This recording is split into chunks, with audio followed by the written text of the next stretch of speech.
Your crypto futures trade just made a profit.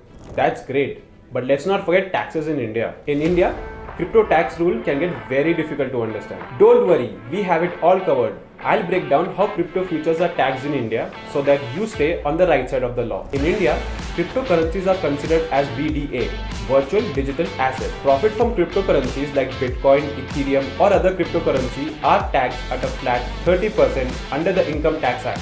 But are futures considered virtual digital assets?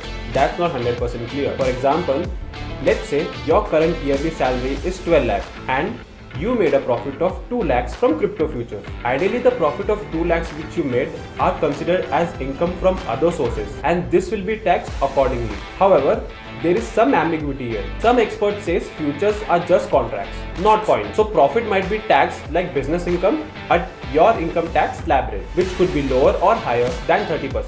On the other hand, people say futures are tied to crypto, so the 30% VDA tax applies. There is also 1% TDS on crypto future trades, which means exchanges take 1% of your transaction value for taxes. With no clear government rule yet, the safest move is to assume your profit are taxed at 30%, just like a regular crypto trade. There is no clarity on crypto future tax from the government. Just contact your CA to stay on the right side of the income tax department. Happy trading! Crypto products and NFTs are unregulated and can be highly risky. There may be no regulatory recourse for any loss from such transactions. For any queries, contact us at help@mudrex.com.